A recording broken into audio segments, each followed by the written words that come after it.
Hello everyone, सगळ्यांचं स्वागत आहे आजच्या लेक्चरमध्ये. मी दिलीप मुसळे. संयुक्त गट क परीक्षा 2024 ही नुकतीच या ठिकाणी पार पडलेली आहे आणि जे विद्यार्थी त्या अनुषंगाने पुढे मेन्सची तयारी करत असतील तर त्या विद्यार्थ्यांसाठी इंग्लिशचा एक परफेक्ट मास्टर प्लॅन या ठिकाणी मी शेअर करतोय. तर सगळ्यांनी हा जो लेक्चर आहे शेवटपर्यंत ऐका आणि जो कोणी ह्या टेक्निक ह्या गोष्टी जो फॉलो करेल तर मी त्यांना खात्रीनं सांगतो 40+ क्वेश्चन्स हे तुमचे ॲक्युरेट येतील आणि त्या अनुषंगाने आपला स्टडी झाला पाहिजे. आणि म्हणूनसाठी या सगळ्या गोष्टी या ठिकाणी मी तुम्हाला सांगतोय. सगळ्यांनी हा जो लेक्चर आहे शेवटपर्यंत बघा. मित्रांनो, आपल्याला काय स्टेजेस फॉलो करायच्यात. मी सगळ्या गोष्टी मुद्देसूद क्लिअर करणार आहे. अजिबात काळजी करू नका. मी जे सांगतोय ते शांतपणे ऐका आणि समजून घेण्याचा प्रयत्न करा. तर आपल्याला काही स्टेप्स या ठिकाणी फॉलो करावे लागतात का जनरली एक ऑर्डिनरी कुठलाही स्टुडंट या ठिकाणी फॉलो करतो. ते म्हणजे तुमचं रीडिंग असलं पाहिजे. आता जोपर्यंत रीडिंग होत नाही तोपर्यंत आपल्याला पुढची प्रक्रियेला अजिबात सुरुवात करता येत नाही. रीडिंग हे मस्ट आहे आणि रीडिंगसाठी मित्रांनो वेळ द्यावा लागतो हे प्रथमतः समजून घ्या. तर बऱ्यापैकी विद्यार्थ्यांचं एक टार्गेट असतं की पहिलं 15 दिवसामध्ये इंग्लिश ग्रामर संपवतो. याच्या आधी मी भरपूर वेळा वाचलेले, आता मला काय फक्त रिव्हिजनच करायची आहे. 15 दिवसाचं टार्गेट करतो, इंग्लिश ग्रामर कंप्लीट करतो. 15व्या दिवसामध्ये व्होकॅब्युलरी कंप्लीट करतो. याच्या अगोदरचा अनुभव आहे. परंतु ह्या सगळ्या गोष्टी आता गौण आहेत. हे सगळं एकदा बाजूला ठेवा. कारण जनरली जे माझं ऑब्झर्वेशन आहे 3-3, 4-4 नव्हे 5-5, 6-6 वेळा मेन्स दिलेले विद्यार्थी आहेत. काही काय तर 15-15, 20-20 मेन्स दिलेले विद्यार्थी आहेत. वेगवेगळ्या एक्झाममध्ये राज्यसेवा आहे, गटब आहे, इतर एक्झाम दिलेले, तरी पण कुठेतरी स्कोअर होत नाही. मग कुठेतरी मला वाटतं का तुमच्या रीडिंगची जी मेथड आहे ही चुकीची आहे. आणि म्हणून हे माझं पहिलं ऑब्झर्वेशन आहे की आपल्याला रीडिंगचा जो पॅटर्न आहे तो आता एक वेगळ्या पद्धतीनं बनवायचा. जेणेकरून काय होणार आहे, लॉंग टर्मसाठी जे तुम्ही रीडिंग केलेलं आहे त्याचं आकलन तुमच्या मनामध्ये राहील. एक ॲप्रोच तुमचा स्वतःचा त्या टॉपिकविषयी क्लिअर होईल आणि तुम्हाला पुढे त्यातून जाता येईल. तर हे एक वेगळ्या प्रकारचं रीडिंग आपलं असलं पाहिजे. मग त्याविषयी आपल्याला थोडंसं पुढे बोलायचं आहे. तर रीडिंग हे प्रथम तर तुम्ही केलं पाहिजे. टॉपिक वाईज करा, मी तुम्हाला पुढे थोडक्यात सांगेलच ते. त्याच्यानंतर आपल्याला रीडिंगसोबतच अगदी पॅरलली, अजिबात वेळ न दवडता पॅरलली रीडिंगला तुम्हाला PYQची जोड द्यायची आहे. तर PYQ आपल्या रीडिंगचा अत्यंत महत्त्वाचा पार्ट इथून पुढच्या काळामध्ये असला पाहिजे. कारण PYQ नाही तर पुढचा पेपर नाही, हे आत्ताच लक्षात ठेवायचं. पुढे असलं पाहिजे तुमचं असेसमेंट थ्रू टेस्ट. आपण जे काही रीडिंग केलेलं आहे PYQतून ॲनालिसिस केलेलं आहे, छान पद्धतीने सगळ्या गोष्टी क्लिअर करून घेतलेल्या आहे. मग आता नवीन एखादा टेस्ट पेपर सॉल्व करून बघा. भले तो कुठल्या अकॅडमीचा असेल किंवा इतर जर तुम्हाला जर कुठं अवेलेबल होत असेल तर तो टेस्ट पेपर या ठिकाणी सॉल्व करा. प्रथम तर टॉपिक वाईज जा, छान पद्धतीने ॲप्रोच क्लिअर होतो तुमचा. जेणेकरून नवीन प्रश्नांनासुद्धा समोर जात असताना मी जे वाचन केलेलं आहे त्याचं ॲप्लिकेशन त्या ठिकाणी जमतं आहे का हे टेस्टच्या माध्यमातून जेव्हा तुमचं या ठिकाणी होतं त्यावेळेला तुम्हाला काही गोष्टी क्लिअर होतात की मी पुढे जायचं का पुन्हा एकदा मागचा टॉपिक कव्हर करायचा. आणि सगळ्यात शेवटी येतं ते म्हणजे रिव्हिजन. रिव्हिजन ही मस्ट आहे मित्रांनो. एका रीडिंगमध्ये सगळं काही क्लिअर होत नाही आहे, साहजिकच आहे. एखादा विद्यार्थी रीडिंग करतो, त्याचं अंडरस्टँडिंग एका लेवलचं असतं, एकदा वाचन झालेलं आहे, परंतु त्याला पुढे गेल्याच्यानंतर असं फील होतं का मी बराचसा पाठ विसरतोय आणि मला रिव्हिजन करावं लागेल. तर कुठलाही विद्यार्थी असो, रिव्हिजन हा आपल्या अभ्यासाचा पार्ट असला पाहिजे. या 4 स्टेजेस ज्या आहेत ह्या फॉलो करायच्यात. आता आपण डिटेलमध्ये जाऊया जेणेकरून तुम्हाला काही गोष्टींचं ऑब्झर्वेशन या ठिकाणी करता येईल. मित्रांनो, रीडिंग रिक्वायर्स टाईम. लक्षात ठेवा, टेक युअर टाईम. मी परत सांगतो विद्यार्थी. तर जनरली काय करतात की 15 दिवसाचं टार्गेट करतात. जे जुने विद्यार्थी आहेत त्यांचा एक फंडा असतो की मी या अगोदर खूप मेन्स दिलेले आहेत, मी खूप छान वाचलेले, मला काहीच प्रॉब्लेम नाही, मला फक्त रिव्हिजन करायची आहे. मी 15 दिवसाचं टार्गेट करतो, सगळं इंग्लिश ग्रामर कंप्लीट करतो. इथून मागं व्होकॅब्युलरी मी भरपूर वाचलेले, 15 ते 20 दिवसाचं टार्गेट करतो आणि सगळी व्होकॅब्युलरी कंप्लीट करून टाकतो. तर ही मेथड चुकीची आहे. आणि या मेथडमुळेच काय होतं की आपल्याला बऱ्याच वेळा मल्टिपल अटेम्प्ट द्यावे लागतात, तरी पण आपली एक्झाम क्लिअर होत नाही.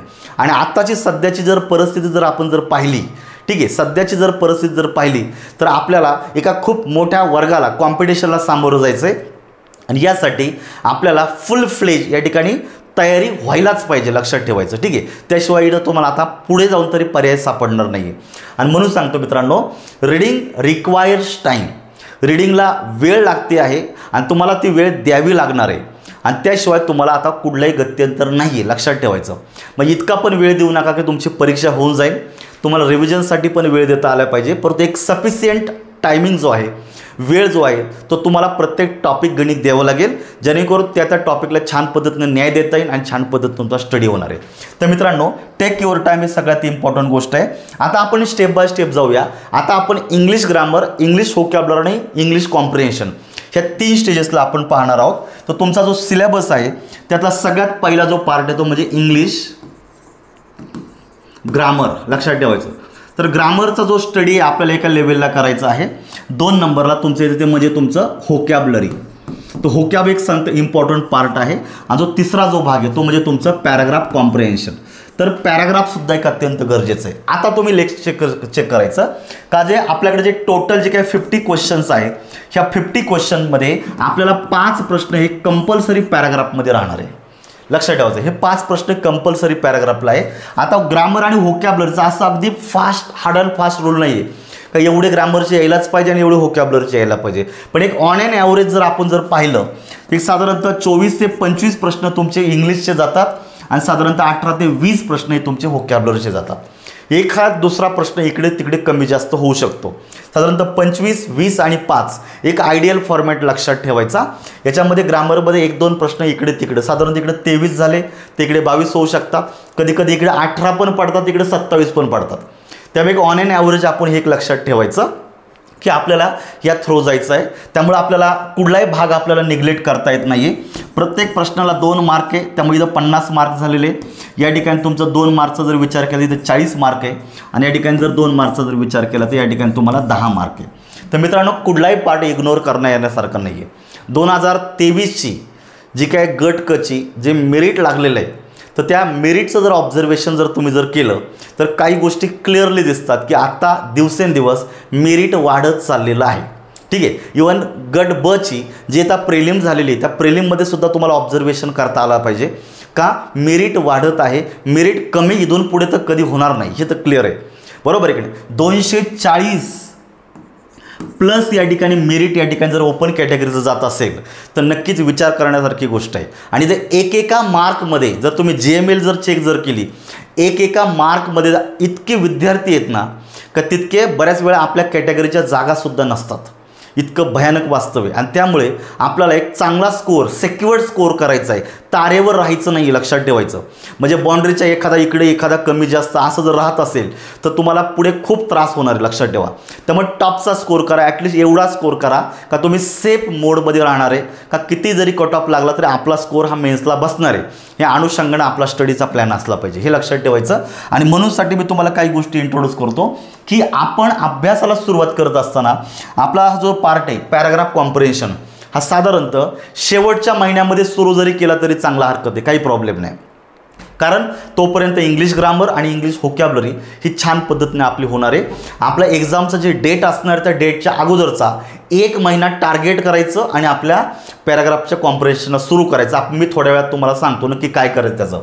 मग आता पहिलं इंग्लिश ग्रामरची तयारी करा आणि पॅरलेल तुम्हाला इंग्लिश व्होकॅब्युलरीची पण तयारी करायची. पण तरी पण त्यातल्या त्यात एक गोष्टीचं ऑब्झर्वेशन करा. जेव्हा तुम्ही इंग्लिशमध्ये ग्रामरची तयारी करताना तर ग्रामरची तयारी करताना एक गोष्ट लक्षात ठेवायचं का जो पहिला जो पार्ट ज्याला आपण पार्ट्स ऑफ स्पीच असं म्हणतो पार्ट्स ऑफ स्पीच. तर मित्रांनो मी माझं ऑब्झर्वेशन सांगतो की पार्ट्स ऑफ स्पीच पहिले व्यवस्थितपणे शांततेनं कंप्लीट होऊ द्या. तोपर्यंत तुम्ही वाटलं असं लगेच व्होकॅब्युलरीला नका सुरुवात करू. काही 8-10 दिवसांचा प्रश्न आहे फक्त. तर जर तुमची व्होकॅब्युलरीला जर तुम्ही सुरुवात करताय तर त्याच्या आधी तुम्हाला किमान पूर्णपणे शांततेनं व्यवस्थितपणे जे बेसिक्स ऑफ इंग्लिश ग्रामर ज्याला आपण म्हणतो तो म्हणजे तुमचा पार्ट्स ऑफ स्पीचचा चॅप्टर आहे हा कंप्लीट झाला पाहिजे. कारण मी माझं आत्तापर्यंतचं ऑब्झर्वेशन सांगतो. मी आजपर्यंत तब्बल 2500 प्रश्नांचं थरली विश्लेषण केलेलं आहे. MPSCच्या वेबसाईटवर अशी एक प्रश्नपत्रिका ठेवली नाही का तिचं मी ॲनालिसिस केलेलं नाही आहे. माझं ऑब्झर्वेशन असं सांगतं बेसिक्स कन्सेप्ट जर तुमच्या जर चांगल्या जर असतील बेसिक्सवर जर तुमची जर कमांड जर चांगली जर मिळवली तर जटिल वाटणाऱ्या प्रश्नांची उत्तरं काही चुटकी सरशीत तुमची सॉल्व्ह करता येतात. हे लक्षात ठेवा. तुमच्या बेसिक्समध्येच तुमचं ॲडव्हान्स कंटेंट दडलेला असतो. त्यामुळे बेसिक जे आहे याला थोडासा वेळ द्यायचा आहे लक्षात ठेवा. आणि मग त्या अनुषंगाने मी सांगतो का जे पार्ट्स ऑफ स्पीच आहे तुम्ही आज जर सपोज नाऊनचा चॅप्टर जर घेतलेला असेल तर तुम्हाला नाऊनच वाचायचं आहे. आज लगेच प्रोनाऊनला सुरुवात करायची नाही हे लक्षात ठेवायचं. म्हणजे नाऊन म्हणजे काय होतं टाईप ऑफ नाऊन येतात जे नामाचे 5 प्रकार आपण पाहतो ते छान पद्धतीने समजून घ्या. नाऊनच्या नंतर तुमचं नाऊन केस आहे. बरोबर. नाऊन विभक्ती ज्याला आपण म्हणतो मराठीमध्ये तर नाऊन केस कुठे कुठे कशा पद्धतीनं वापरलं जातं त्याच्यामध्ये पॉझेसिव्ह केस खूप इम्पॉर्टंट आहे ते छान पद्धतीनं समजून घ्या. त्याच्यानंतर नाऊन नंबर, नाऊन जेंडर आणि पुढे गेल्याच्यानंतर ॲग्रीमेंटचा टॉपिक आहे ज्याच्यामध्ये सब्जेक्ट म्हणून नाऊनचा वापर केला जातो. तर मी सजेस्ट करतो पार्ट्स ऑफ स्पीच होईपर्यंत सब्जेक्ट अँड व्हर्ब ॲग्रीमेंटला लगेच घेऊ नका, कारण तो जनरली टेन्स झाल्याच्या नंतर जर घेतला तो समजायला जास्त बरं राहील. कारण या ठिकाणी जे नाऊन आहे, जे प्रोनाऊन आहे यांचा वापर तुम्ही सब्जेक्ट म्हणून करता, परंतु या टॉपिकमध्ये असे भरपूर रूल आहे का त्या सब्जेक्टला, त्या नाऊनला कंजंक्शन सोबत जोडले गेलेलं आहे. जोपर्यंत कंजंक्शन होत नाही, जोपर्यंत पार्ट्स ऑफ स्पीच होत नाही, तोपर्यंत ॲग्रीमेंटचा एकही रूल तुम्ही पाहू नका. तर बेसिक जे आहे ते छान पद्धतीनं तुम्ही कंप्लीट करून घ्या, हे सगळ्यात इम्पॉर्टंट आहे. त्या पद्धतीनं तुम्ही नाऊनचा चॅप्टर वाचला, नाऊनचं तुम्ही बेसिक टू ॲडव्हान्स म्हणजे बेसिक जी संकल्पना आहे ती छान पद्धतीनं तुमच्या नोट्समधून जर चांगली जर वाचून घेतली तर मित्रांनो तुम्हाला लगेच त्या नाऊनचे काय करायचे आहेत, PYQs तुम्हाला चेक करायचे आहेत. हे लक्षात ठेवा. टॉपिक वाईज PYQ तुम्ही नाऊनच्या सोबत लगेच पॅरलली घ्या, त्याच दिवसामध्ये घ्या. नाऊन वाचन केलेलं आहे तुम्ही, साधारणतः अर्धा एक तासभर तुम्ही छान पद्धतीनं वाचलं, समजून घेतलं तर लगेच नाऊनचे PYQ घ्या. साधारणतः त्याला पाऊण तास ते 1 तास लागणार, पण साधारणतः पाऊण तासभर तुम्ही वेळ पकडा. तुम्ही 2011 पर्यंतचा पेपर आयडियल समजा. 2011 ते 2025 या 15 वर्षांच्या कालावधीमध्ये आयोगानं ज्या प्रश्नपत्रिका घेतलेल्या आहेत तर त्या वेगवेगळ्या प्रश्नपत्रिकांमध्ये नाऊन या घटकावरचे जे PYQ आहे तुम्ही मार्केटमधलं कुठलंही पुस्तक वापरा, काही फरक पडत नाही आहे. याच्या व्यतिरिक्त जर तुम्हाला हवं असेल तर मी तुम्हाला काही PDF सुद्धा देऊ शकतो जेणेकरून तुम्ही त्या PYQला छान पद्धतीनं समजून घ्या. तर तुम्ही PYQचं जर ॲनालिसिस जर छान पद्धतीनं जर केलं तर एक गोष्ट तुम्हाला लक्षात येते का तुम्ही त्या PYQच्या निमित्तानं त्या टॉपिकला एक बॅरियर क्रिएट केलेलं आहे. हे खूप इम्पॉर्टंट असतं. नाहीतर विद्यार्थ्याचं टार्गेट असतं पूर्ण पार्ट्स ऑफ स्पीच वाचून टाकतो आणि त्याच्यानंतर मी PYQ सॉल्व करायला घेतो. ही मेथड चुकणार आहे मित्रांनो, लक्षात ठेवा. त्यामुळे सुरुवातीपासूनच आपला अप्रोच असा पाहिजे, टॉपिक आणि PYQ हे तुम्ही पॅरलली घ्यायचं आहे. आणि या PYQच्या निमित्ताने एक बॅरियर तुमच्या रीडिंगमध्ये क्लिअर होतं की तुम्ही वाचन केलेलं जर PYQमध्ये जर ॲप्लिकेशन जर जमत असेल, तुमचे प्रश्न जर ॲक्युरेट बरोबर येत असतील तर याचा अर्थ असा होतो का तो टॉपिक तुम्हाला खूप छान पद्धतीनं समजलेला आहे, पुढच्या टॉपिककडे जायला काहीच हरकत नाही. हे लक्षात ठेवा. मग तुम्ही स्टेप बाय स्टेप पुढचा चॅप्टर घ्या, तोही असाच छान पद्धतीनं वाचा, त्याच्यावरचे PYQ तुम्ही छान पद्धतीनं सॉल्व करा.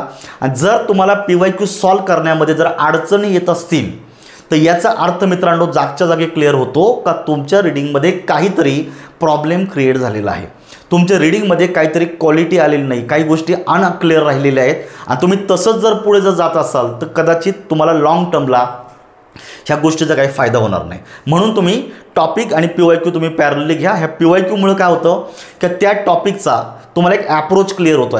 लक्षात ठेवायचं एक्झॅक्टली त्या टॉपिकवर आयोग नक्की प्रश्न विचारतं कसं आणि अशा विचारलेल्या प्रश्नांची उत्तरं द्यायची कशी हे तुम्ही पॅरलली छान पद्धतीने समजून घेता. आणि याच्या आधारे तुम्ही पुढील येणाऱ्या परीक्षेमध्ये आयोग कशा पद्धतीनं पेपरला प्रश्न विचारू शकतं याचा माइंड मॅप तुम्ही बनवू शकता किंवा एक ज्याला आपण म्हणतो प्रिडिक्ट तुम्ही करू शकता. ही मेथड योग्य आहे. त्यामुळे या पद्धतीने तुम्हाला टॉपिक प्लस त्या टॉपिकचे PYQ हे तुम्ही पॅरलली तुम्हाला जायचं आहे. हे छान पद्धतीनं जर केलं तर या सगळ्या गोष्टीला साधारणतः मी तुम्हाला एक ऑन एन ॲव्हरेज सांगेल, एक 10 ते 12 डेज तुम्ही पकडून चालायचं, तुम्हाला वेळ द्यायचा आहे. हे लक्षात ठेवा. तुम्हाला की 12 दिवस फक्त पार्ट्स ऑफ स्पीचच करायचं का, तर लक्षात ठेवा मित्रांनो हे बेसिक आहे. फाउंडेशन जितकं मजबूत होईल, जितकं बेसिक कॉन्सेप्ट चांगले होतील ना तितके मोठ्याल्या संकल्पनांमध्ये काय दम राहत नाही. हे लक्षात ठेवा. तर तुम्ही खरा वेळ जो आहे ना तो बेसिकसाठी द्या. ॲडव्हान्स संकल्पनांना वेळ समजून घ्यायला लागत नाही, हे माझं स्टेटमेंट लक्षात ठेवा. तर बेसिकला साधारणतः 10 ते 12 दिवसाचा वेळ द्यायचा आहे.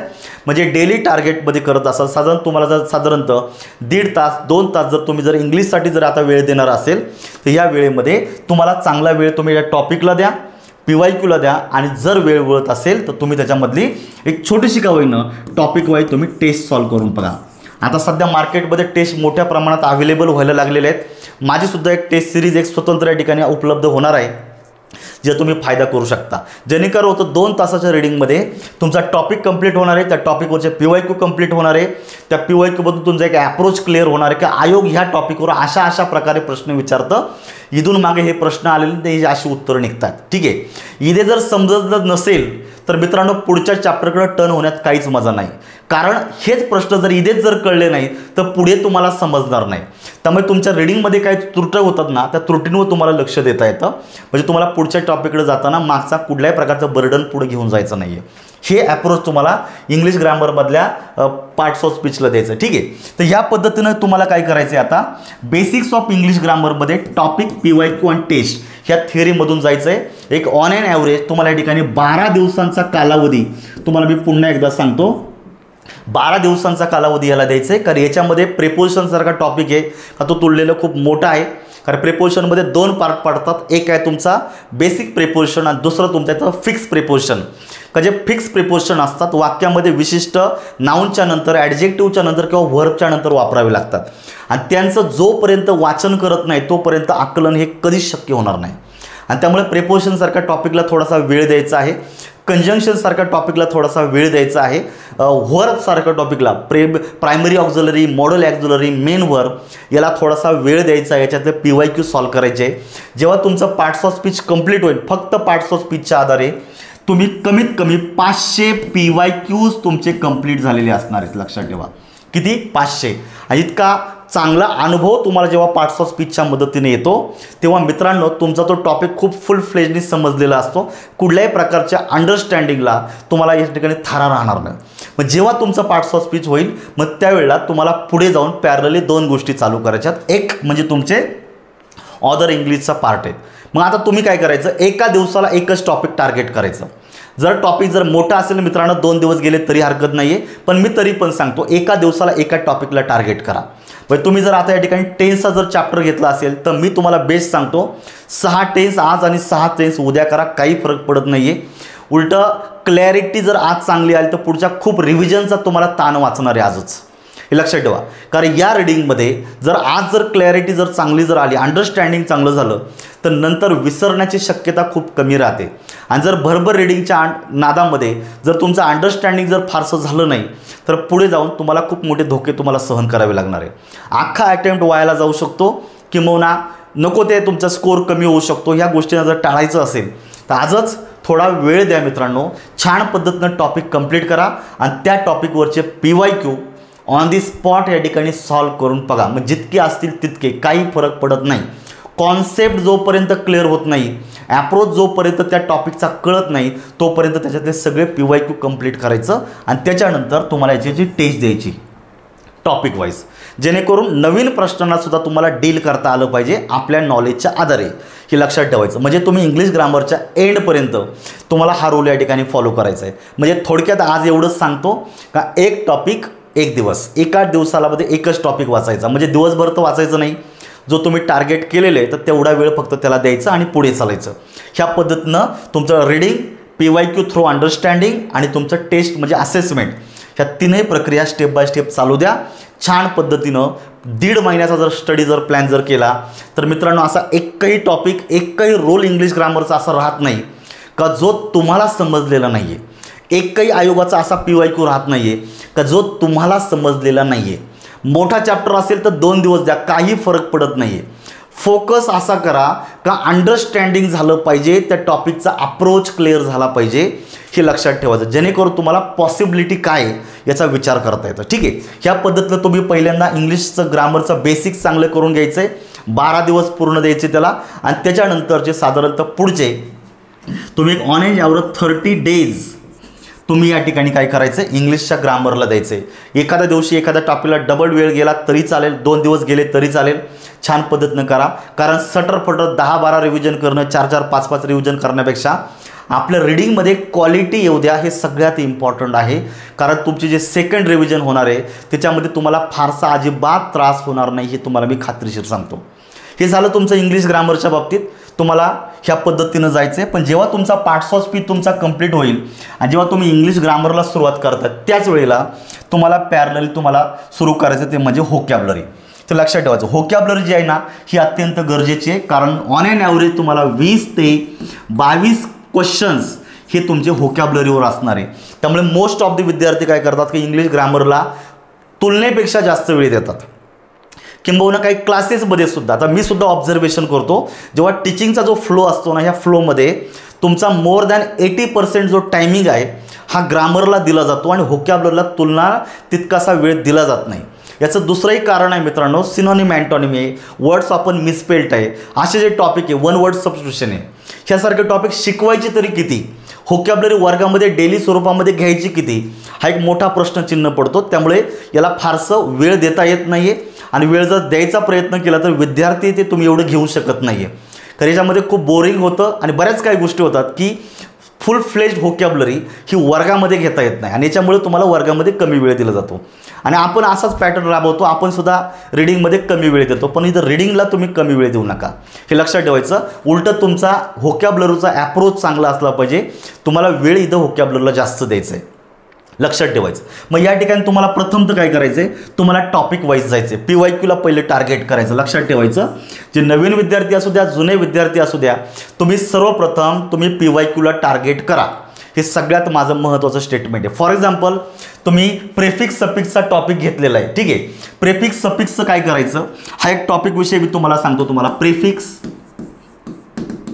अँड सफिक्स हा एवढाच एक इंग्लिश ग्रामरमधला हा टॉपिक आहे का याच्यामध्ये मोठ्या प्रमाणामध्ये तुम्हाला रूट वर्डचा स्टडी करता येतो. काय रूट वर्डचा स्टडी करता येतो प्रेफिक्स सफिक्सच्या अनुषंगानं. जनरली प्रेफिक्स जो असतो त्याच्यामध्ये रूट वर्ड बरेपैकी सापडतात आणि जे सफिक्स असतात त्याच्यामध्ये काही नाऊन आहे, ॲडजेक्टिव्ह आहे, व्हर्ब आहे, काही ॲडव्हर्ब सफिक्सेस असतात, तर त्यांना वेगळ्या पद्धतीनं समजून घ्यावं लागतं. तर प्रेफिक्स सफिक्सचा अभ्यास करत असताना पहिल्यांदा तुम्ही काय करायचं, पहिला टॉपिक क्लिअर करून घ्यायचं. बेसिक जी कॉन्सेप्ट आहे त्या टॉपिकची ही छान पद्धतीनं समजून घ्यायची. म्हणजे तुम्हाला थोडक्यात काय प्रेफिक्सेस जे आहेत हे वाक्यामध्ये कसे वापरले जातात, वेगवेगळे साधारणतः 60 ते 70 वेगवेगळे प्रेफिक्सेस घ्या, त्यांचे वेगवेगळे जे मिनिंग्ज आहेत हे मिनिंग जे आहेत हे तुमचे तोंड पाठ झाले पाहिजे, वेगवेगळ्या प्रेफिक्सचे मिनिंग, आणि त्याच्या अनुषंगानं त्या प्रेफिक्सचा वापर करून इंग्लिश ग्रामरमधले जे चांगले व्होकॅब्युलरी जे चांगले शब्द तयार होतात त्यांचा अभ्यास करा. हे तुम्हाला ऑलरेडी नोट्समध्ये मी दिलेलं आहे, त्यात काही कुठल्याही प्रकारे प्रॉब्लेम राहणार नाही. 100% टॉपिक कंप्लीट होणार ही माझी खात्री आहे तुम्हाला. तर ह्या पद्धतीनं तुम्हाला प्रेफिक्सला जायचं आहे. अगदी त्याच पद्धतीनं तुम्हाला सफिक्ससुद्धा रिव्हिजन करायचं आहे, रीडिंग करायचं आहे. तुम्हाला या ठिकाणी काही नाऊन सफिक्स आहे, काही ॲडजेक्टिव्ह सफिक्स असतील, काही वर्ब सफिक्स आहे, काही ॲडवर्ब सफिक्स आहे. हे कोणकोणते सफिक्स आहेत हे तुम्हाला छान पद्धतीनं समजून घ्यायचे, त्यांना क्लब करायचे. नाऊन सफिक्स वेगळे, ॲडजेक्टिव्ह सफिक्स वेगळे, वर्ब सफिक्स वेगळे आणि ॲडवर्ब सफिक्स वेगळे. ते ॲडवर्बमध्ये मोस्टली LY जोडलेलेच ॲडवर्ब सगळ्यात जास्त असतात. त्यामुळे ॲडवर्ब सफिक्सला पाठ करायची गरज नाही. वर्ब सफिक्स अगदी बोटावर मोजण्यासारखे 5-6 आहेत फार फार, तर त्यालाही पाठ करायची तुम्हाला वेगळी गरज नाही. परंतु नाऊन सफिक्सचे साधारणतः 25 ते 30ची लिस्ट आहे, त्याला सेपरेट वाचा. ॲडजेक्टिव्ह सफिक्सचे पण साधारणतः 20 ते 25 पर्यंतची लिस्ट तिला सेपरेट वाचा. छान पद्धतीनं जर समजून जर घेतलं मित्रांनो अगोदर, मग त्याच्यानंतर तुम्हाला सेपरेट नेक्स्ट डेला म्हणजे हे रीडिंग करत असताना तुम्ही प्रेफिक्स सफिक्सला 1 दिवस दिलेला आहे, फार तर प्रेफिक्सला 1 दिवस दिलेला आहे, सफिक्सला तुम्ही 2रा दिवस दिलेला आहे, आणि जो 3rd डे आहे तो तुम्ही या टॉपिकवरचे PYQs बघा. साधारणतः 55 ते 60 वेगवेगळे PYQ तुम्हाला या ठिकाणी अभ्यासता येतात. लेटेस्ट पेपरला डोळ्यासमोर ठेवले तरी जो राज्यसेवा 2024 जो पेपर झालेला आहे त्याच्यामध्ये जेवढे प्रेफिक्स सफिक्स आलेले हे सगळे रिपीट झालेले आहेत इथून मागच्या पेपरमध्ये, लक्षात ठेवायचं. त्यामुळे याच्यामध्ये अवघड काही असणार नाही. जेव्हा तुम्ही ह्या टॉपिकला ह्या पद्धतीनं जाता तर जनरली व्होकॅब्युलरीचा जो बेस आहे मित्रांनो, तो बेस खूप छान पद्धतीनं तुम्हाला समजून येतो. त्यामुळे याला किमान 2-3 दिवस द्या. म्हणजे तुम्ही जर 1 तासभर इंग्लिश ग्रामरला टेन्सला सुरुवात केल्याच्या नंतर जर तुम्ही इंग्लिश व्होकॅब्युलरीला सुरुवातीला 1 तास जर द्यायचा असेल तर त्या 1 तासामध्ये आधी तुम्ही प्रेफिक्स समजून घ्या, दुसऱ्या दिवशी तुम्ही सफिक्स समजून घ्या, तिसऱ्या दिवशी त्या टॉपिकचे टोटल PYQ समजून घ्यायचे. हे बेसिक आहे. तर हे छान पद्धतीनं झालं. मग 3रा दिवस झाल्याच्या नंतर तुम्हाला 4थ्या दिवसापासून तुम्हाला मग जे वेगवेगळे टॉपिक आहे त्याच्यामध्ये तुम्ही आता 1 वर्ड सारखा टॉपिक आहे, तर 1 वर्ड सारखा टॉपिक आहे, त्याच्यानंतर इडियम सारखा टॉपिक आहे, त्याच्यानंतर फ्रेझल वर्ब सारखा टॉपिक, असे वेगवेगळे टॉपिक तुम्हाला इथं घ्यायचे आहेत. तर मी तुम्हाला प्रथमतः सजेस्ट करतो की तुम्ही साधारणतः एका दिवसामध्ये सगळे टॉपिकला थोडं शिदा वाटल्यासारखं रीडिंग करू नका. लक्षात ठेवा. जनरली काय विद्यार्थ्याचं टेक्निक आहे, जनरली काही लोक सजेस्ट पण करतात की साधारणतः आज 1 वर्डचे 20 शब्द घेतो, इडियमचे 10-20 घेतो, सिनॉनिम अँटोनिमचे 15 ते 20 घेतो. त्याच्यानं अशा पद्धतीनं थोडं आपण जसं निवद जो असतो निवदावर थोडं काहीतरी टाकत जातो त्या पद्धतीनं करत जातो. या पद्धतीनं व्होकॅब्युलरी नाही होणार, हे लक्षात ठेवायचं. हे अगदी 8वी 10वी 12वीच्या मुलांची स्ट्रॅटेजी झालेली आहे. आपल्याला ही जी स्ट्रॅटेजी बनवायची ही एकदम मास्टर प्लॅन असला पाहिजे. म्हणून तुम्हाला सांगतो साधारणतः तुम्ही व्होकॅब्युलरी जरी घेत असाल ना तरी तुम्हाला या ठिकाणी टॉपिक वाईज प्रथम तर जा, म्हणजे याच्यामध्ये तुम्ही साधारणतः 2 टॉपिक्स तुम्ही सुरुवातीला घेऊ शकता. ईडीएमला सुरुवातीला घेऊ शकता आणि वन वर्डला सुरुवातीला घेऊ शकता. कारण हे जे सगळ्यात जास्त विचारले जाणारे घटक आहेत, वन वर्ड आहे, ईडीएम आहे, फ्रेझल वर्ब आहे, सिनॉनिम, एंटॉनिम आणि प्रेफिक्स सफिक्स. का हे जे घटक आहे सगळ्यात जास्त विचारले जाणारे. मग तुम्ही या ठिकाणी 2 टॉपिक साधारणतः पुढच्या काही याचं टार्गेट करू शकता.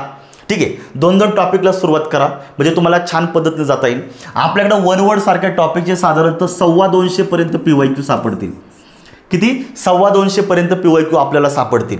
मग जर तुम्ही 250 PYQ जे आहेत हे साधारणतः तुम्ही रीडिंग करत असताना 50-50 PYQचं जर टार्गेट जर केलं, किती?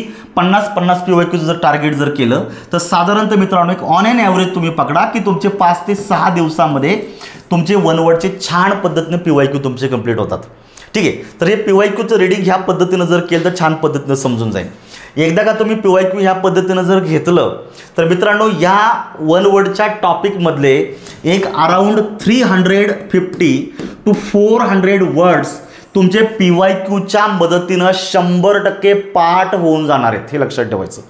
काय होणार जाणार आहे? पाठ होऊन जाणार आहे. आणि हा ॲप्रोच चांगला होणार आहे. याच्यामुळं काय होणार आहे का तुम्हाला आयोगानं त्या टॉपिकवर प्रश्न विचारलेत कसे, ह्या प्रश्नाचं तुमचं रीडिंग पण छान पद्धतीनं होणार आहे. आणि त्या रीडिंगमधून त्या टॉपिकमध्ये आलेले जे काही शब्द आलेले त्या टॉपिकचे ते खूप छान पद्धतीनं तुम्हाला समजून येणार आहे. आणि जेव्हा तुम्ही PYQ थ्रू जाता ना ते खऱ्या अर्थानं तुमच्या त्या टॉपिकवर पकड पडते. नाही तुम्ही जर एखादं पुस्तक घेतलं डायरेक्टली मार्केटमधला धडधड वाचायला सुरुवात केली तर तुमच्या पुढे व्हिजनच नाही आहे नक्की या टॉपिकवर प्रश्न कसा येणार आहे आणि मी किती वाचायचं, कुठे थांबायचं हे तुम्हाला कळणार नाही. हे लक्षात ठेवायचं. आणि म्हणून हा ॲप्रोच तुम्ही लक्षात ठेवायचा. जेव्हा तुम्ही वन वर्ड सारख्या टॉपिकला डेली स्वरूपामध्ये थोडा वेळ देता आणि साधारणतः 50 PYQ जर कंप्लीट केले तर पुढच्या 6 दिवसामध्ये किंवा 5 दिवसामध्ये साधारणतः 5 दिवस गृहीत धरा का तुम्ही त्या टॉपिकचे सगळे PYQ तुम्ही कंप्लीट करून घेतलेले आहेत.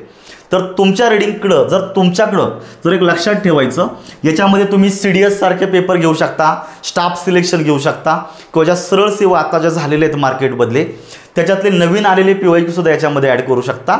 आणि म्हणून ही संख्या 250 पर्यंत जाणार आहे. तुमचे 250 ते 250 पर्यंत PYQची संख्या जाणार आहे.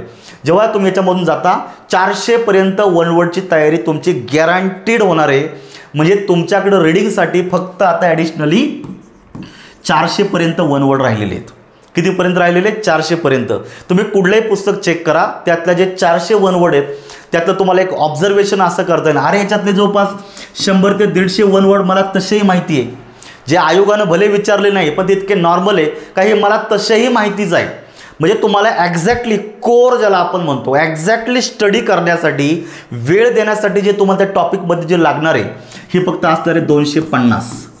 म्हणजे जे 250 आहेत ना याला तुम्ही काही दिवसांचं काय करा तुम्ही टार्गेट करा आणि त्याला त्या ठिकाणी कंप्लीट करून घ्या. स्टेप बाय स्टेप जायचं. लक्षात ठेवायचं.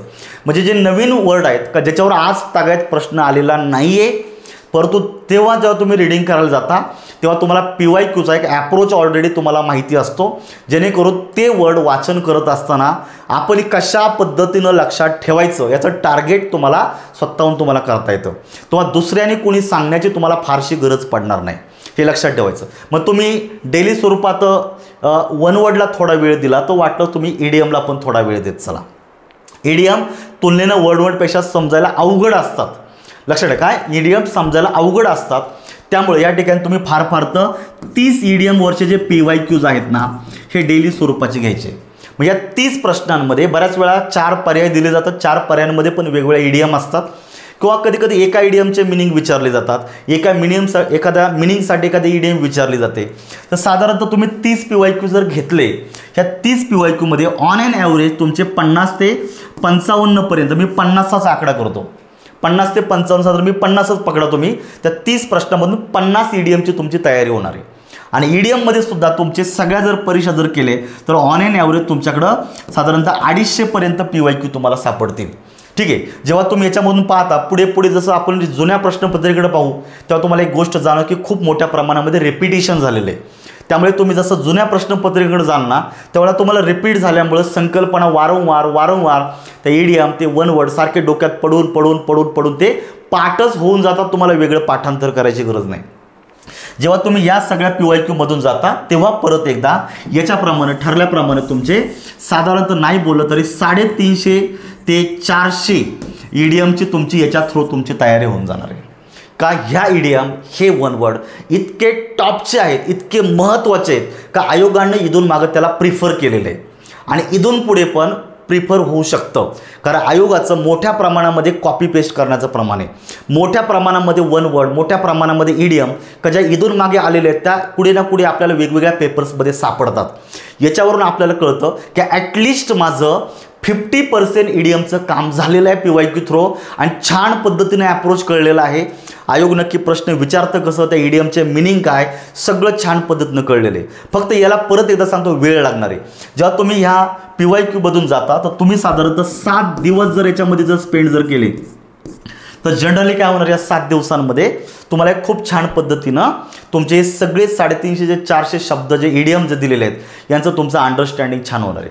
मग जेव्हा तुमचं हे PYQचं अंडरस्टँडिंग कंप्लीट होतं, PYQमध्ये आलेले वन वर्ड, PYQमध्ये आलेले ईडीएम तुमच्या कंप्लीट होतात ना मित्रांनो, त्याच्यानंतर पुढचे 2 दिवस तुम्हाला परत एकदा छोटासा ब्रेक घ्यायचा आहे रीडिंगमध्ये, म्हणजे व्होकॅब्युलरीच्या बरं का. म्हणजे आपलं पॅरलली इंग्लिश ग्रामर डेली चालूच आहे, टॉपिक PYQ टेस्ट या पद्धतीनं चालूच आहे.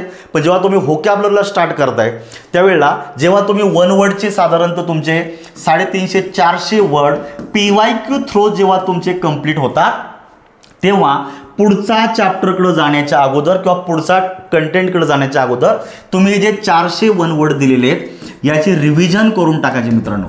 म्हणजे रिव्हिजन ही पॅरलली झाली पाहिजे. नाही तर जनरली कसं अख्खा 800-900 वन वर्ड वाचेपर्यंत एकदा मागं वळून बघायचं नाही, ही मेथड चुकीची आहे. त्यामुळे तुम्ही साधारणतः PYQ मधून 350-400 वन वर्डची तयारी झाली तर त्याची प्रथम तर रिव्हिजन करून घ्या, जेणेकरून या रीडिंगच्या प्रोसेसमध्ये जर काही शब्द विसरल्यासारखं वाटत असेल तर ते रिव्हिजन होऊन जाते, रिवाईज होऊन जातात, जेणेकरून ते लवकर विसरणार नाही.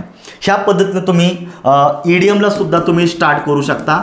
ईडीएमची सुद्धा जेव्हा तुमची लिस्ट कंप्लीट होते PYQची तेव्हा त्यामध्ये आलेल्या सगळ्या ज्या ईडीएम आहे त्याची तुम्ही सेपरेट डेला तुम्ही रिव्हिजन करून घ्या, जेणेकरून जे थोडंफार विसरल्यासारखं वाटते, अस्पष्टता वाटते रीडिंगमध्ये, तर त्या ठिकाणी क्लिअर होऊन जाणार आहे. आणि त्याच्यानंतर तुम्ही त्या टॉपिकचे पुढचे जे काय साधारणतः जे तुम्हाला मी 250 बोललो होतं त्याचे तुम्ही काहीतरी टार्गेट करा. साधारणतः 7 ते 8 दिवसाचं तुम्ही टार्गेट जर केलं तर एक ऑन एन ॲव्हरेज तुम्ही 25-30 जरी रेंजने जरी गेला तुम्ही तरी छान पद्धतीनं तुमची वन वर्डची लिस्ट कंप्लीट होऊन जाते. हे तुम्हाला करायचं. तसंच तुम्हाला पॅरलली साधारणतः जे काही आता तुमची साधारणतः 350 ते 400 जर ईडीएम जर होत असतील तर पुढे आपण असं बघू आपल्याकडे 400च राहिलेले आहेत. 800 जर टार्गेट आहे आपलं एक ऑन एन ॲव्हरेज तर अजून आपल्याला 400च राहिलेले आहेत. त्याला अजून थोडासा वेळ द्या. साधारण त्याला 10 ते 15 दिवसाचा वेळ जर तुम्ही डेली जरी दिला तरी छान पद्धतीने तुमच्या ईडीएम कंप्लीट होणार आहे. तर हा एक ॲप्रोच तुम्ही वापरून का बघायचं जनरली मित्रांनो. याच्यामुळे काय होणार आहे का तुमचं ॲसेसमेंट अंडरस्टँडिंग हे पॅरलली होत राहणार आहे. आणि सगळं झाल्याच्या नंतर परत एकदा मागे येऊन बघण्यापेक्षा असं जर तुम्ही टप्प्याटप्प्याने जर रिव्हिजन जर करत जर गेला तर हे खूप छान पद्धतीने समजून जातं. जेव्हा हे चॅलेंजिंग 2 टॉपिक कंप्लीट होतात ना मग त्याच्यानंतर तुम्ही आपला असाच फॉर्मॅट तुम्ही काय करायचं आहे, सिनॉनिम अँटॉनिमला लावायचं आहे. आता सिनॉनिम आणि अँटॉनिमची मार्केटमध्ये तुम्ही काही पुस्तकामध्ये कंटेंट पाहणार आहे, परंतु मला वाटतं की कोणी सिनॉनिम अँटॉनिमचं पुस्तक थरली कोणी वाचत बसत नाही. काही थोडंसं डॉंकी वर्क झाल्यासारखं वाटतं, नक्की वाचायचं किती काय असा मेन प्रश्न पडतो. ठीक आहे, तर याच्यामध्ये पण आपल्याकडे साधारणतः 200 PYQ जर आपण जर सिनॉनिमचे जर घेतले मित्रांनो, शब्दामध्ये जो काही वाक्य दिलेले सपोज किंवा एखादा शब्द दिलेला असेल त्यातल्या एखाद्या शब्दाला 4 पर्याय दिलेले आहेत, बरोबर आहे की नाही. मग या 4 पर्यायांमध्ये 4 शब्द दिलेले. तर मी या ठिकाणी सजेस्ट करेल की या शब्दाचा मिनिंग तुम्हाला माहिती पाहिजे, परंतु या शब्दाबरोबर या 4ही शब्दांचे मिनिंग तुम्हाला माहिती पाहिजे. आणि या 4ही शब्द जर त्यातला एखादा जर मॅच होत असेल तर या शब्दाच्या रिलेटेड अजून जेवढे सिनॉनिम असतील हे पॅरलली तुम्ही करून घ्या, लक्षात ठेवायचं. मग याचे अँटोनिम पण तुम्ही तयारी करून घ्या. याच्यामुळे काय होतं का जो शब्द आज कुठेतरी पर्यायामध्ये आलेला आहे लक्षात ठेवायचं, तो उद्या कुठेतरी तुमच्या प्रश्नामध्ये जाणवणार आहे. ठीक आहे, लक्षात ठेवायचं. त्यामुळे तुम्ही पॅरलली त्या 4ही शब्दांचे सिनॉनिम आणि अँटोनिम जर तुम्ही जर पाहत गेला, ॲटलीस्ट तुम्ही सिनॉनिमचा टॉपिक चाललाय ना, ह्या 4ही शब्दांचे सिनॉनिम शोधा, बरोबर आहे का. आता शोधा म्हणजे तुम्ही शोधत नका बस, ऑलरेडी पुस्तकामध्ये दिलेलेच आहेत. ठीक आहे, ऑलरेडी पुस्तकामध्ये दिलेलीच आहे, त्यामुळे तुम्ही त्याचं रिव्हिजन करून घ्या. मग या पद्धतीनं तुम्ही PYQला जर रिव्हिजन जर केली मित्रांनो, याला जर तुम्ही साधारणतः 5 ते 6 दिवसाचं जर टार्गेट जर केलं सिनोनिमला, आणि त्याचबरोबर तुम्ही अँटोनिमला जर 5 ते 6 दिवसाचं टार्गेट जर केलं, तर हा टॉपिकसुद्धा साधारणतः 12 ते 13 दिवसामध्ये छान पद्धतीनं उरकून जातो. पण हे कसा उरकणार आहे, तुमचं ग्रामरचं रीडिंग चालू आहे आणि पॅरलली तुम्ही व्होकॅब्युलरी चालू करताय. असं नाही की ग्रामर सगळं झाल्यानंतर व्होकॅब्युलरी चालू केलेली. त्यामुळे एक ऑन एन ॲव्हरेज जर केलं तर तुमचं ग्रामर उरकेपर्यंत तुमचं प्रेफिक्स सफिक्स होतं आहे, इडियम्स होतात, वन वर्ड होतं आहे, सिनॉनिम होतो आहे, अँटॉनिम होतो आहे. जेव्हा तुम्ही हे 5-6 घटक होतात ना मित्रांनो, त्यावेळेला खऱ्या अर्थानं तुमच्याकडे रीडिंगसाठी खूप थोडासा पार्ट राहतो आहे, तो म्हणजे तुमचा वर्ड्स ऑफन कन्फ्यूज. तर सिनॉनिम अँटॉनिममध्ये मोठ्या संख्येने शब्द तुमचे तिथे सापडतील, तर त्याचे तुम्हाला अगदी कमी वेळेमध्ये तुम्हाला त्याचे रिव्हिजन करता येते. आणि मिसपेडसारख्या शब्दांना सुद्धा तुम्ही थोडासा पॅरलल जर वेळ दिला तर त्याची तुमची तयारी करून घेता येते. त्यामुळे मित्रांनो असा पॅरलली थोडा थोडा वेळ देत चला. जास्त लोड वन टाईम जास्त घेऊ नका, एकाच वेळेला जास्त टॉपिकचं रीडिंग करू नका. नाहीतर जास्त जर रीडिंग जर करायच्या नादामध्ये तुम्ही जर वेळ जर घालवला तर वेळ पण जातो, अंडरस्टँडिंग पण होत नाही, आणि पुन्हा एकदा बॅक लेवल सुरुवात करावी लागते. का हे कुणालाच या स्टेजमध्ये परवडणार नाही. आणि जेव्हा तुम्ही ह्या पॅटर्नमधून जाता, एक छान पद्धतीनं तुमचं ॲसेसमेंट झालेलं असतं. काय ॲसेसमेंट झालेलं असतं. आता एक राज्यसेवा 2021ला एक प्रश्न आलेला आहे बघायचा, fill in the blanks in the given sentence, he was dot dot the tough guy. आता या ठिकाणी 4 पर्याय दिलेले आहेत, आणि हा भले तुम्हाला याच्यामध्ये विचारलेलं आहे, ॲडजेक्टिव्हच्या टॉपिकमध्ये विचारलेलं आहे.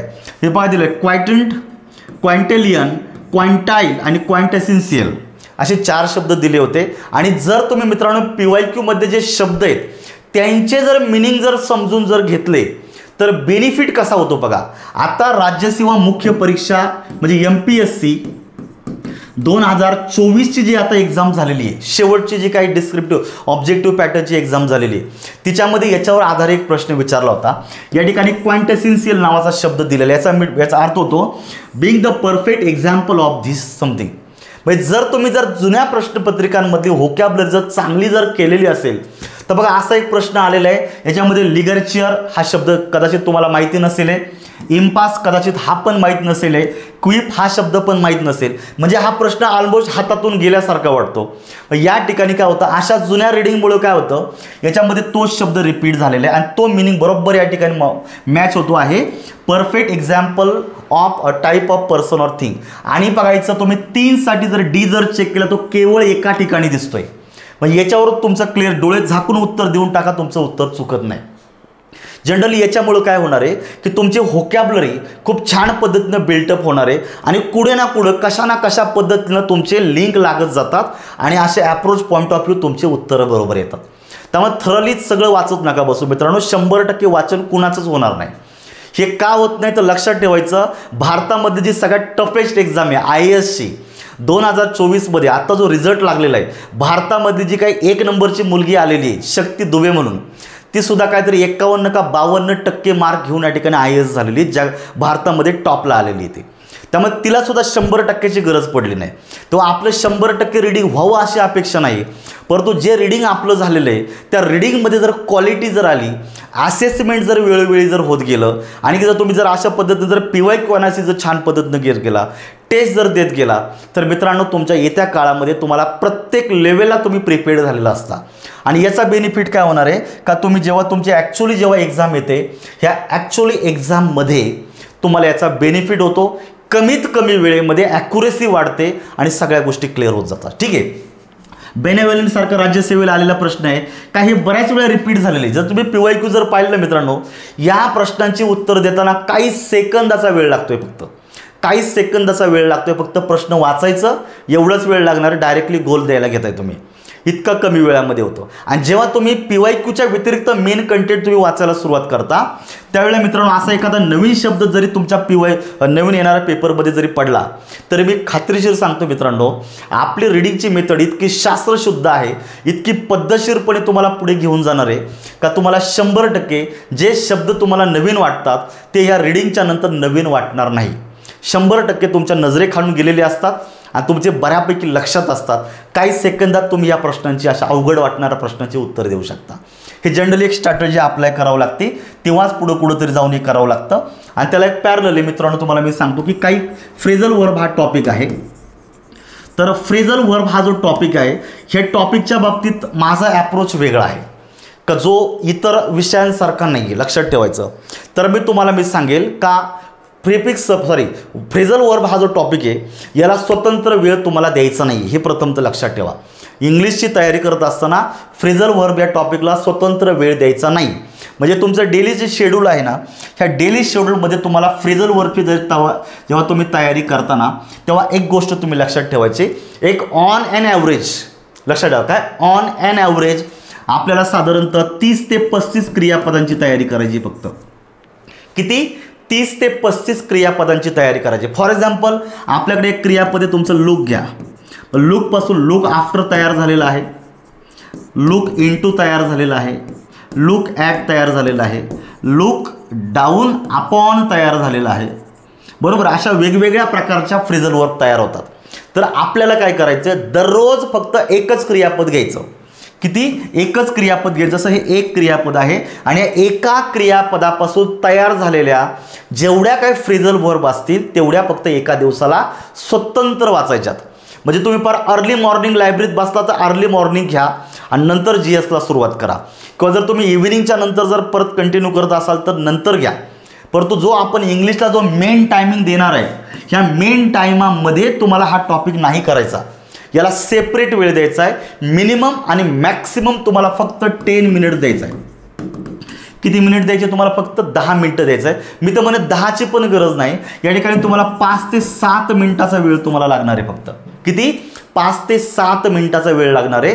तुम्ही फक्त एक क्रियापद आणि एका क्रियापदापासून तयार झालेला फ्रेझल वर्ब मिनिमम आणि मॅक्सिमम तुम्हाला साधारणतः सांगतो, साधारणतः कधी कधी 4-5 सापडतील, कधी कधी 6 ते 7 सापडतील, कधी कधी डोक्यावर पाणी 8 ते 10 पर्यंत सापडतील, पण शक्यतो 10 क्रॉस होत नाही. मग तुम्हाला 10 शब्द म्हणजे एक क्रियापद आणि त्याच्यापासून तयार झालेल्या फ्रेझल वर्ब वाचायला एक मिनिमम मॅक्सिमम 5 ते 7 मिनिटं लागतील. मित्रांनो, जेव्हा तुम्ही टार्गेट करता मला फक्त आज एवढंच क्रियापद वाचायचे, दुसरं काही वाचायचं नाही आहे टॉपिकचं, तर तो टॉपिक तुमचा म्हणजे ती कन्सेप्ट खूप छान पद्धतीनं तुम्हाला समजून जाते. मग पुढे गेल्याच्या नंतर तुम्हाला कुठलीही अडचण येत नाही, लक्षात ठेवायचं. ठीक आहे. मग तुम्ही या पद्धतीनं जर गेला तर डेली एक क्रियापद आणि पुढचे 35 दिवस टार्गेट करायचं. डेली एक क्रियापद आणि पुढचे 35 दिवस. मी जर आज जर एक क्रियापद सुरू केलं तर पुढचे 5 दिवस मी 5 क्रियापदांची तयारी होणार आहे. बरोबर आहे का? म्हणजे तुम्ही काय केलेले टार्गेट, आज एक क्रियापद, या पद्धतीनं मी 5 दिवसामध्ये काय होणार आहे, मी 5 क्रियापद वाचणार आहे. फक्त याला मी कुठलाही विशेष वेळ देणार नाही. काय करणार नाही? विशेष अभ्यासातला वेळ देणार नाही. अरे आपल्या मित्राने जरी आवाज दिला, येतो का रे चहा प्यायला, तरी आपण म्हणतो थांब 5 मिनिटामध्ये. अरे 5 मिनिटं ह्या एका क्रियापदावर वाचायला इनफ झाले, हे लक्षात ठेवायचं. मग हे 5 क्रियापद जेव्हा वाचून होतील ना तुमचे, साधारणतः तुम्ही सोमवारी म्हणजे मंडेला जर सुरुवात जर केली आणि फ्रायडेपर्यंत 5 क्रियापद जर झाली, तर तुम्ही मित्रांनो जो सॅटर्डे येणार आहे तर या 5च्या 5 क्रियापदांपासून जेवढ्या फ्रेझल वर्ब तयार झालेल्या असतील याची तुम्ही काय करून घ्या, रिव्हिजन करून घ्या. म्हणजे एका आठवड्यामध्ये मी फक्त 5च क्रियापदं आणि त्यांच्यापासून तयार झालेल्या फ्रेझल वर्बची स्टडी केलेला आहे. मग या पद्धतीनं जर तुम्ही जर गेलं तर साधारण 5-30 तर 6 आठवड्यामध्ये म्हणजे 1.5 महिन्यामध्ये तुमचा हा topic start to end with 100% accuracy तुमची क्लिअर होणार आहे, हे लक्षात ठेवायचं. म्हणजे याच्यामुळे काय होतं, दर वीकच्या एंडला तुम्ही त्या टॉपिकची रिव्हिजन पण केलेली आहे त्या फ्रेझल वर्बची, जेणेकरून मागचा टॉपिक म्हणजे मागच्या फ्रेझल वर्ब विसरण्याची शक्यता राहत नाही. पुढे जाता असताना मागचं ज्यावेळेस रिव्हिजन करून जाता आणि त्यात जर तुम्ही थोडे PYQ जर घेत गेला तर तुम्हाला मित्रांनो हा टॉपिक कधी सुरू झाला, हा टॉपिक कधी वाचला, हा टॉपिक कधी पाठ झाला हे तुम्हालाच कळणार नाही. याला कुठलाही स्वतंत्र वेळ द्यायची गरज पडणार नाही. त्यामुळे फ्रेझल वर्बला आपल्या मेन ज्या अभ्यासाचा जो काय फ्लो आहे याच्यापासून वेगळं करा आणि पूर्णपणे ऑड टायमाला तुम्ही 5 ते 7 मिनिटाचा वेळ एकेका क्रियापदाला टार्गेट करा. बस ह्या पद्धतीनं प्रयत्न करून बघा. व्होकॅब्युलरीला तुम्हाला कुठल्याही प्रकारची कुठलीही अडचण येणार नाही आहे. आणि जेव्हा शेवटी येतं ते म्हणजे तुमचं पॅराग्राफ कॉम्प्रिहेन्शन, ज्यावेळेला तुम्हाला शेवटचा महिना एक्झामला राहणार आहे, जेव्हा तुम्हाला फील होईल का ओन्ली 30 डेज राहिलेले आहेत, किती दिवस राहिलेले एक्झामला, 30 डेजला, मग त्यावेळेला तुम्हाला अप्रोच चालू करायचा की आयोगाच्या ज्या जुन्या प्रश्नपत्रिका आहे ह्या जुन्या प्रश्नपत्रिकांमधल्या किमान 25 ते 30 पॅराग्राफ काढा, झेरॉक्स करून घ्या. तुम्ही किमान 25 ते 30 पॅराग्राफ झेरॉक्स करून घ्यायचं आणि डेली एक पॅराग्राफ टाईम लावून सॉल्व करून बघायचा. आज जमणार नाही, उद्या जमणार नाही, परवा जमणार नाही, 13वा जमणार नाही, पण एक 4-5 दिवसाच्या नंतर असं फील येईल का माझं रीडिंगचं एक अंडरस्टँडिंग चांगलं व्हायला लागलेलं आहे. साधारणतः 4 ते 4.5 मिनिटापर्यंत माझा पॅराग्राफचं रीडिंग होतं आहे आणि त्याच्यानंतर मी केवळ 2 मिनिटांमध्ये प्रश्नांची उत्तर देऊन फ्री होऊन जातो आहे. म्हणजे साधारणतः 6 ते 6.5 मिनटं तुम्ही साधारणतः एका पॅराग्राफला देणार आहे. असंच मराठीचं जर केलं तर साधारणतः 13-14 मिनिटापर्यंत ऑन एन ॲव्हरेज तुमचं याला वेळ जातो. म्हणजे जे काय 45-46 मिनिट आहेत याच्यामध्ये टोटल तुम्हाला काय करावं लागतं, PYQ जो व्होकॅब्युलरी जे आपलं जे काही ऑब्जेक्टिव्हचा पेपर आहे मराठी आणि इंग्लिशचा तो या ठिकाणी तुम्हाला करावा लागतो. तर जनरली हे करावं लागतं आणि जेव्हा सगळ्या गोष्टी होतील त्यावेळेला मित्रांनो काही दिवसांमध्ये तुम्हाला फुल लेंथ पेपरचं ॲनालिसिस घ्यायचं आहे. कारण आपण टॉपिक वाईजची तयारी चांगली केलेली आहे, पण जेव्हा तुम्ही फुल लेंथ पेपरचं ॲनालिसिस घेता तेव्हा तुम्हाला शिफ्टिंग जमतं. एक टॉपिकच्या नंतर लगेच दुसरा टॉपिक आहे, लगेच तिसरा टॉपिक आहे, प्रश्न बदलला जातो, रोल बदलले जातात, टॉपिक बदलला जातो, कधी ग्रामर कधी व्होकॅब्युलरी. हे जे शिफ्टिंग आहे ना, हे शिफ्टिंग जमलं पाहिजे ऑन दी स्पॉट आणि याच्यासाठी तुम्हाला या फुल लेंथ पेपरचं ॲनालिसिस करायचं आहे. साधारणतः 30-40 पेपरचं जर ॲनालिसिस जर केलं तर इतका सुंदर ॲप्रोच तुमचा एक्झाममध्ये बनतो की तुम्हाला कुठल्याही प्रकारे तुम्हाला त्याला प्रॉब्लेम राहणार नाही. तर जनरली मित्रांनो हा पॅटर्न तुम्ही राबवून बघा. तुम्ही पहिलं थोडक्यात मी समअप करतो आता लेक्चरला. तुम्हाला साधारणतः 10 ते 12 दिवस एक ऑन एन ॲव्हरेज तुम्हाला फक्त पार्ट्स ऑफ स्पीच करायचं आहे. पार्ट्स ऑफ स्पीच पॅरलली तुम्हाला PYQला सोबत घेऊन चालायचं आहे. जेव्हा तुमचा पार्ट्स ऑफ स्पीच कंप्लीट होईल तेव्हा तुम्ही बाकीच्या इंग्लिश ग्रामरला सुरुवात कराल. त्यावेळेला तुम्हाला प्रिफिक्स सफिक्सला किमान 2 ते 3 दिवस द्यायचा आहे. टॉपिक प्लस PYQ दोन्ही कंप्लीट करायचं आहे आणि ॲप्रोच चांगला समजून घ्यायचा आहे. कारण बेसिक्स व्होकॅब्युलरीचं फाउंडेशन त्या टॉपिकमध्ये तुमचं छान पद्धतीनं होणार आहे. मग त्याच्यानंतर तुम्हाला मी जसं सांगितलेलं आहे पहिले PYQला टार्गेट करा. त्या PYQच्या मदतीनं 5 ते 6 दिवसामध्ये एक टॉपिक जेव्हा कंप्लीट होईल ना तर ऑलमोस्ट 50% PYQच्या मदतीनं 50% तो टॉपिक तुमची तिथं रिव्हिजन झालेली असते. आणि मग उरलेल्याला एक थोडासा ॲप्रोच तयार करा, थोडा वेळ द्या आणि डिवायडेड बाय फ्यू डेज छान पद्धतीने त्याला समजून घ्या. एका दिवसामध्ये 2पेक्षा जास्त टॉपिक घेऊ नका व्होकॅब्युलरीचे सुद्धा. आणि ग्रामरचं एका दिवसामध्ये एकच टॉपिक घेऊन पुढे चालायचं. टॉपिक मोठा असेल तर ब्रेक करा, 2 दिवसामध्ये जा, PYQला छान पद्धतीनं समजून घ्या. परंतु डोक्यात ठेवा PYQ सुटल्याशिवाय पुढच्या टॉपिकला सुरुवात करायची नाही. कारण जे PYQ आजच सुटले नाही ते उद्या सुटणार नाही. आणि मी PYQला काय इम्पॉर्टंट देतो कारण आजचे पेपर जरा PYQ बेस असतात. PYQ हा आपला इतिहास आहे, PYQ हा आपला ॲप्रोच आहे. हा ॲप्रोच जर क्लिअर झाला तर उद्या आयोगानं थोडाफार ॲप्रोच जरी बदलला मित्रांनो तरी 100% तुम्हाला त्याला फील करता येतं, काहीच प्रॉब्लेम राहणार नाही. तर अशा प्रकारे मित्रांनो ह्या गोष्टी तुम्ही करा, काही प्रॉब्लेम येणार नाही. आणि या सगळ्या अभ्यासाच्या फॉर्मॅटमध्ये जर तुम्हाला असं कुठेतरी फील होत असेल का कुठेतरी मला मार्गदर्शनाची गरज आहे तर या ठिकाणी आपले 2 कोर्सेस या ठिकाणी आपल्या MPSC इंग्लिश अकॅडमी दिलीप मुसळेच इंग्लिश अकॅडमी नावाच्या ॲप्लिकेशनमध्ये अवेलेबल आहे. तुम्ही हे जे लेक्चर आहे अगदी अल्प दरामध्ये मी तुम्हाला अवेलेबल करून दिलेलं आहे. संपूर्ण गट कचा बेसिक टू ॲडव्हान्स असा एक इंग्लिशचा कोर्स या ठिकाणी अवेलेबल आहे. त्याचबरोबर जे जुने विद्यार्थी ज्यांनी ऑलरेडी बॅच केलेली असेल तर मित्रांनो जर तुम्ही बॅच केलेली असेल तर परत तुम्हाला कुणाची बॅच करण्याची गरज नाही आहे. आपला जो PYQचा कोर्स आहे हा तुम्हाला 100% तुमची ॲक्युरसी वाढवून द्यायला मदत करणार आहे. तर मित्रांनो जर शक्य असेल तर नक्की जॉईन करा आणि आपल्या अभ्यासाला एक चांगली दिशा द्या. मला अपेक्षा आहे की तुम्हाला ह्या लेक्चरच्या माध्यमातून एक चांगला ॲप्रोच क्लिअर झालेला असेल, तुमचे डाऊट्स क्लिअर झालेले असतील.